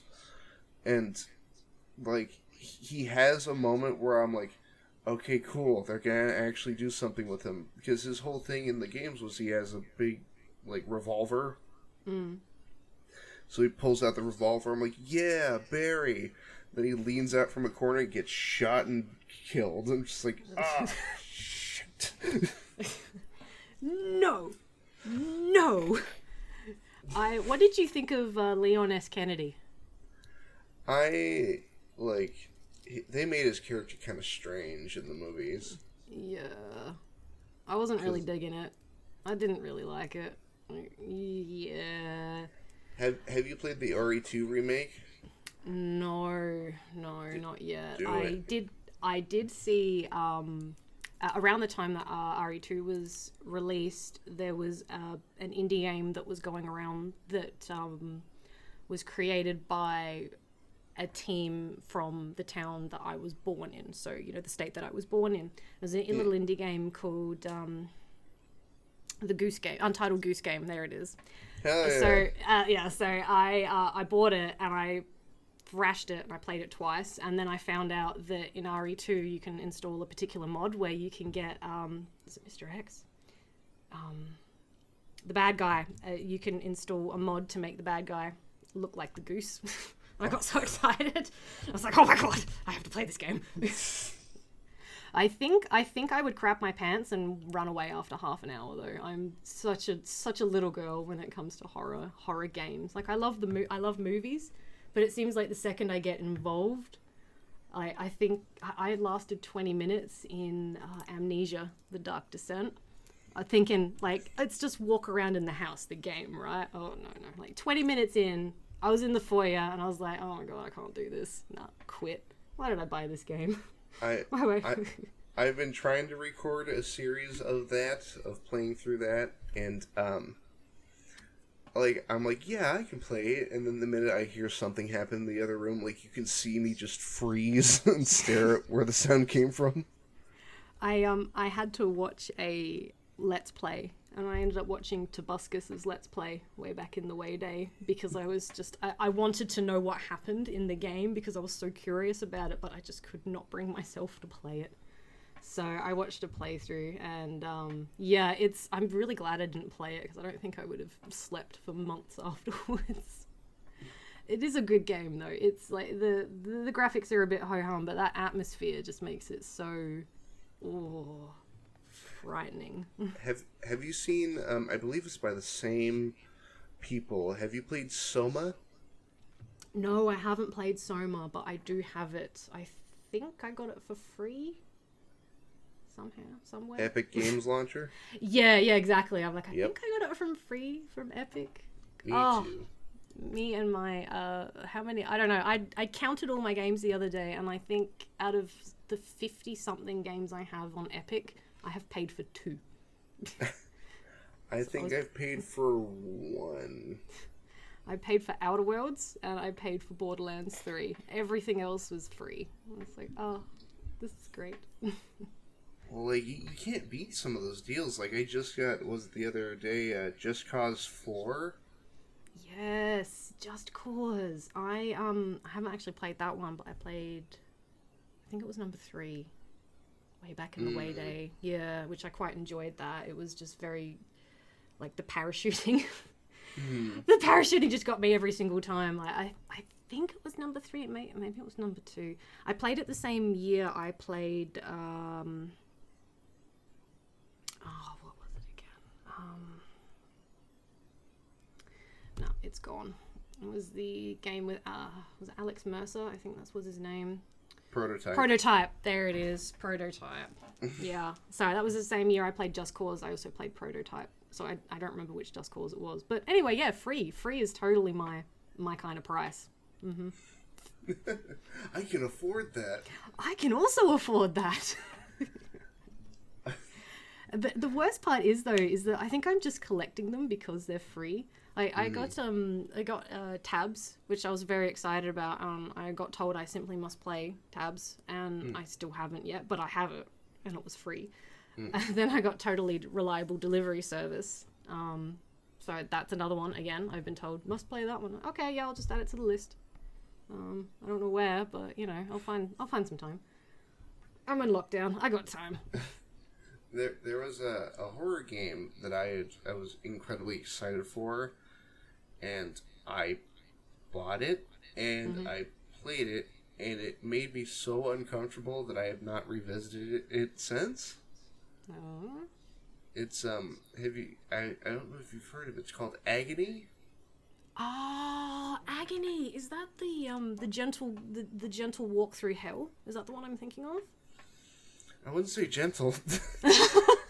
It's just a nice, lovely stroll through hell. Nothing to worry about. Yeah. Well, like the thing is, if I don't like jump scares in movies, but I despise them in video games. Like, I think it's very cheap. Yeah, agreed.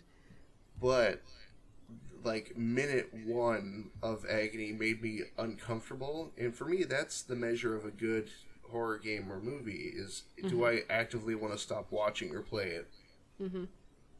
And you're, like, standing on the bridge leading into one of the first circles of hell, and there's, like, a woman screaming somewhere below the bridge, and you can't see where they are. Oh. But you know it's far down there. Mm.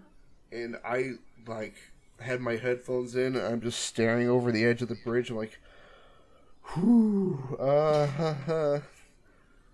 like, I regret installing this. Yeah, I have come across, like, Agony is one that I do know of, and I'm like, yes, I do want to watch someone play it.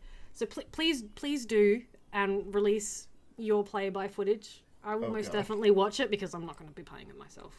What was the one that I bought the other day that I really enjoyed? Senua's Sacrifice. Soulblade. Hellblade. Yeah. Hellblade. There it is. Hellblade. They're bringing out another one. I'm thinking of Soul Reaver. Damn. Yeah, Hellblade. That was really good. Like, I really enjoyed Hellblade. That was very uncomfortable for me to play through, though. It was a short game, but it was. I liked the strategy, because, you know, being that you're such a little girl against, you know, these great big monsters, these demons and these Norse, you know, gods. So a lot of it was just strategy, which is fine by me. I can handle a little strategy. But what I liked about it the most was it had a huge, again, that brain element, that psychological element. So you had that constant presence of negative voices just in your ears constantly, and you had to wear headphones to really experience it. So, and I was like, I know what I'm going to do. I'm going to make it less scary, and I'm going to put the subtitles on. So I put the subtitles on. And I was like, oh, wow, that just dispelled it completely. I just don't care about them anymore now. Like, I know what you're saying. I don't care. But yeah, that was a very good game. So I quite enjoyed that one. That one had that just enough horror and just enough of that psychological thrill that it kept me interested, but not so scared that I was going to run away and never come back again, you know, hide behind the couch. Yeah. So. There was, it was one of those, it was, it's, I can't remember the name of the website for the life of me. It's one of those free, like, game jam horror games. But I have it on my PC, but it's called Orange County. And it has a very simple premise. Like, it's not a full game by any means. There's no full end or story. But all it is just atmosphere, and it's just uncomfortable. Oh, brilliant. My kind of game. Yeah, and you're like a teenager on a skateboard, and you're riding through, like, town in the middle of the night, and there's, like, cars following you. Oh, God. But there's no music. It's just the sound of, like, the skateboard on the gravel and your foot, like, kicking off the ground. Oh, jeez. Like, Yeah, so it really relies on that, like, silence to create the tension. Oh, that's cool. Oh. And it's got this really nice, like, VHS aesthetic. Oh, okay. Yeah. Oh. How old's the game? It's only a couple of years old. Oh, yeah, so it's fairly new then. Oh, cool.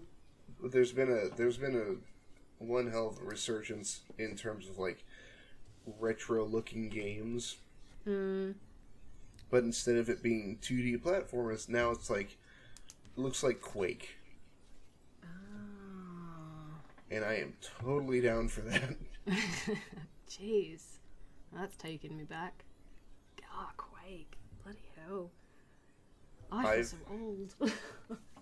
I've been, every once in a while, I will go back and play, both the original Doom from '93, and I'll go back and play Spider-Man for the PS1. Oh, was that good, was it? It is. It's, how do I put it? It's not like the Spider-Man games you see nowadays, where it's like not, I wouldn't say gritty, but like it's not a huge overarching story. Mm. It very much plays like a comic book. Oh, cool.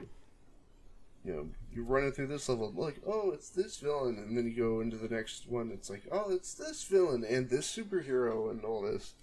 Mm. It's pretty cool. Yeah, that does sound awesome.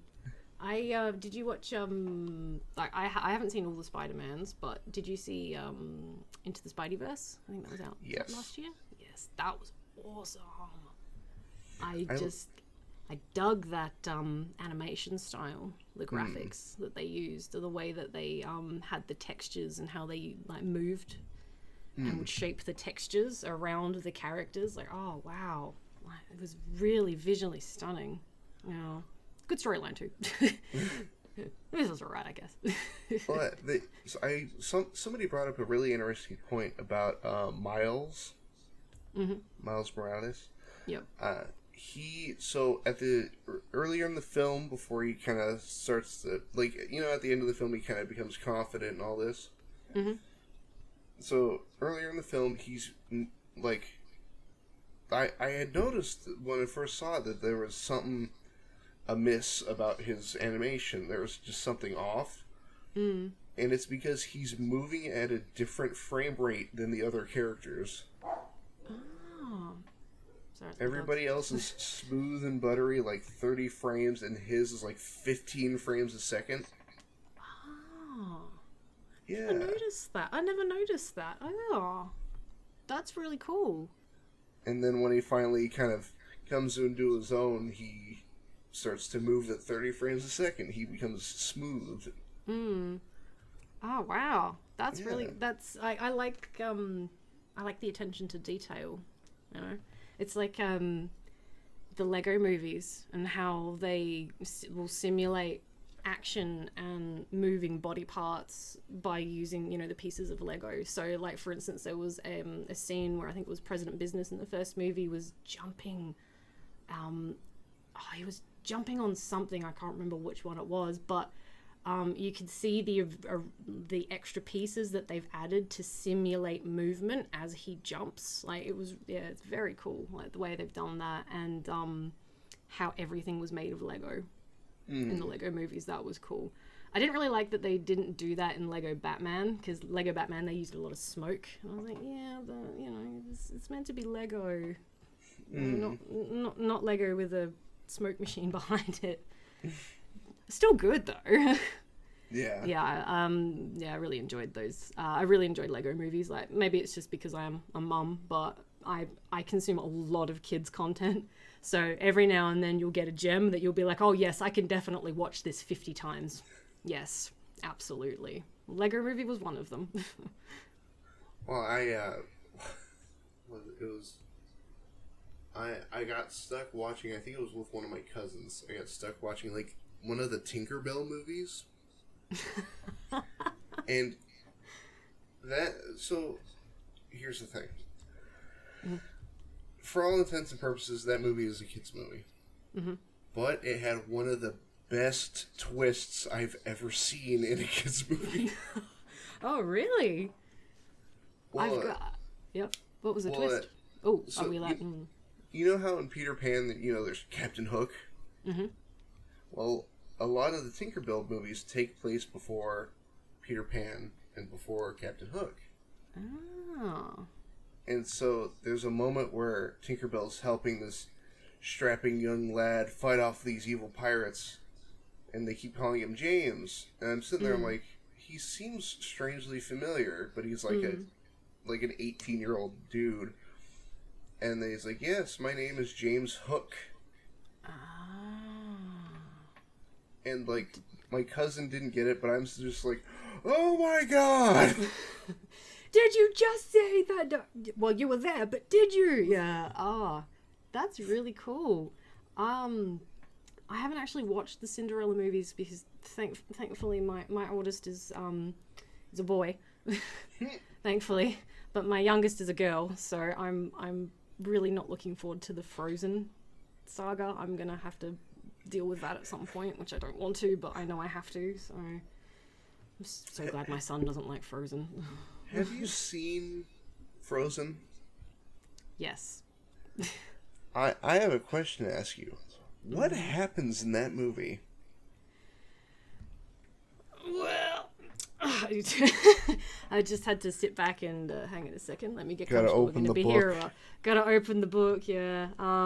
I do have one of the books. Like they were one of the little readers, the Disney readers. Anyway, what happens in the movie is basically there's this girl, right, and she's got a sister. And there's some things that happen. No, so basically she's born with... yeah, I'm not going to be that much of a dick. So she's born with like, you know, ice powers, and she was mucking around with her sister, and then she hurts the younger sister, and they're like, oh my god, you know, we have to hide the fact that you have powers. And so that sets up the whole movie of her being afraid to use her powers, which leads her to being emotionally volatile, so she can't control them, like, you know, and she just deregulates constantly. And then so she gets into, like, you know, the area where she's meant to be crowned as queen, because, you know, the parents are dead, they died at sea, it's fine, like, everyone's sad, it's fine. No, it wasn't like, you know, 10 seconds in the It's movie. a Disney movie. It's fine. Yeah, we'll just gloss over it, you know, it's like Up, like, we'll just gloss over a few of these little details. Oh, you can't gloss over the opening of Up. That is pain. that was That is pain put to film right there. Yeah, that was it took me a couple goes to get into Up, but, you know, I got there eventually. Anyway, so she, like, Elsa just loses it and then puts the whole of the land, which is called Arendelle, into ice, and then she goes up on a mountaintop and sings. It's very pretty. I don't really know what about, but it's very pretty. And then there's a snowman, and then there's a talking snowman. He has a carrot for a nose. That's pretty cool. Josh Gad voices him. I feel like Josh Gad was trying to be fucking hell, what's his name? The other fat guy. No, the guy who looks like Josh Gad. What is he? He's no, it's gone. But it's gone. But he's the dude with the really curly hair, and he's really big, but then he lost a lot of weight.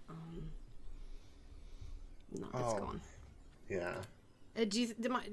Yeah, that guy. Anyway, there's a snowman. There's a fight.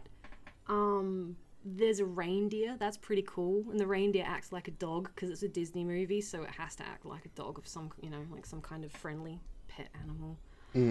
And then we find out that I won't get into the whole movie, but we find out that the cure, you know, to break the spell, because the younger sister ends up with like an ice shard in her heart, and oh no, she's gonna turn to ice, you know. Oh no, what are we gonna do? So it ends up being that, you know, the thing that breaks the curse is sisterly love, you know, and it's like, okay, look, I can get behind that. That's a pretty cool theme, you know. Like my sister hates me, but I like that. I like the theme. I think it's really good. So I don't really know what really happens in between though. Didn't really pay attention. It was on my phone. It was on Quora. Lots of it was on Quora. So I, like, after hearing, like, oh my god, Frozen is the best So Disney good. movie ever, Oh my god, it's so good. and I went and watched it, and essentially nothing happens. Tangibly nothing happens.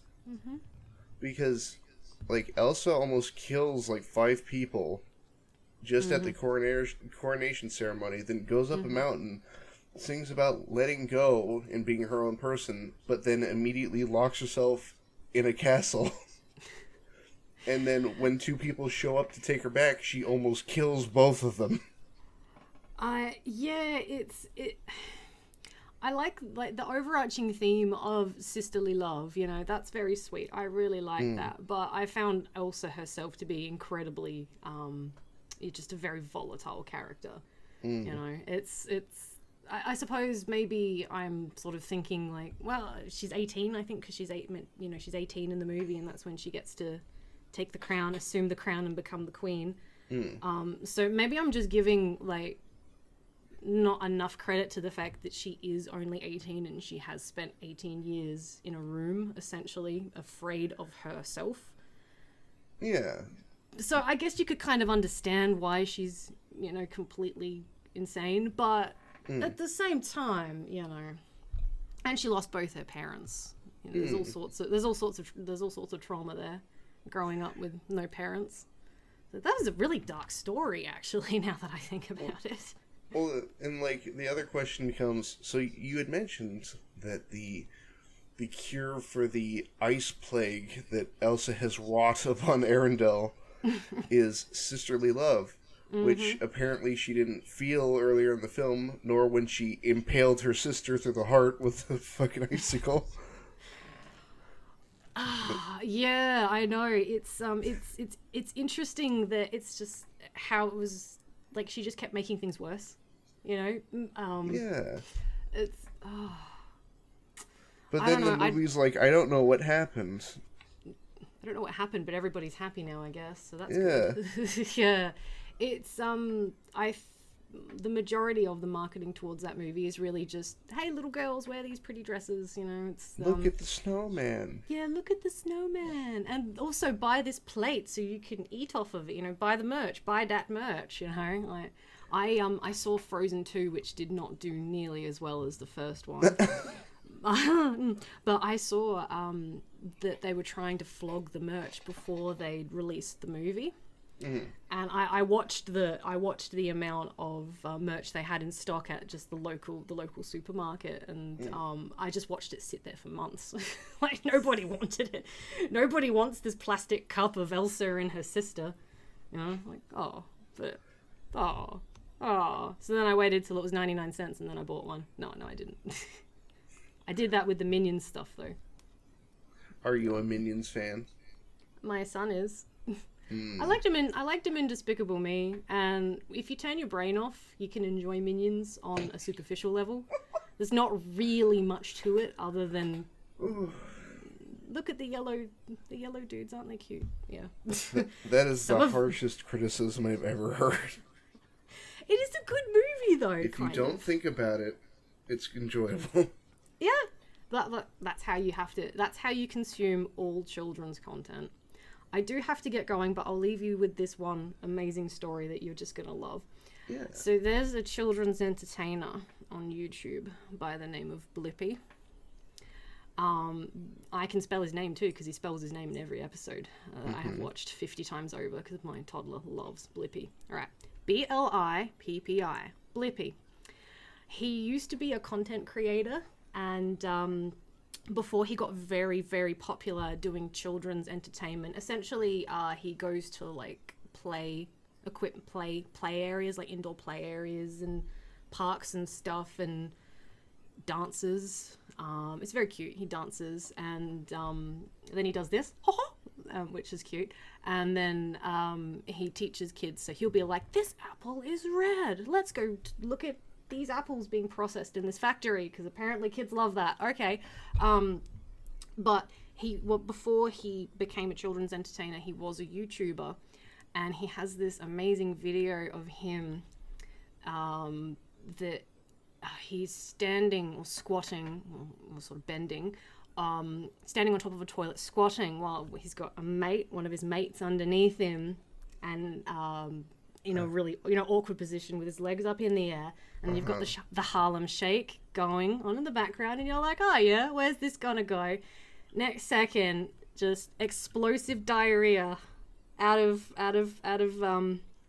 Blippi's ass all over his mate, and that's the end of the video. That's a children's entertainer that my daughter loves. You know, I might have to interview this guy, because that sounds fascinating.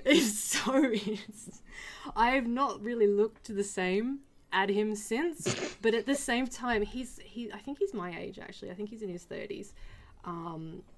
So I can respect him because he has like 5 million subs. He's doing ridiculously well for himself on YouTube.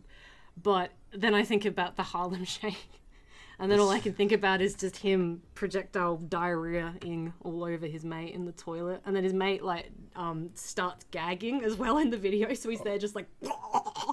like... Yes, only on YouTube. So yes, that was my story. I do obviously have to go. It is 1 o'clock in the morning and my kids have me up at 6. So I would like some sleep tonight. oh goodness. I'm sorry for keeping you up. So tired. No, it's been an absolute pleasure, sir. It's been an absolute pleasure talking to you.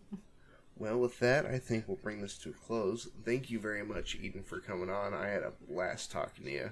No, you're more than welcome. The feeling is absolutely mutual. And thank you at home for sticking to the end if you did. I will have links to Eden's channel. You can check her out. Please go check her out. Her videos are excellent. I can't mark it. I need the love. Please love me. Do it for me. Do it for me or no nuggies. That one's not mine. I'm sorry. I know whose that is, and I think she's next. I look forward to it. I'm really looking forward to that one. Well, I hope you all have a wonderful evening. You too, Eden. You too. Yes, I will be going straight to bed. You have a lovely morning. Yes, and I will see all of you next time. Have a good night. See ya.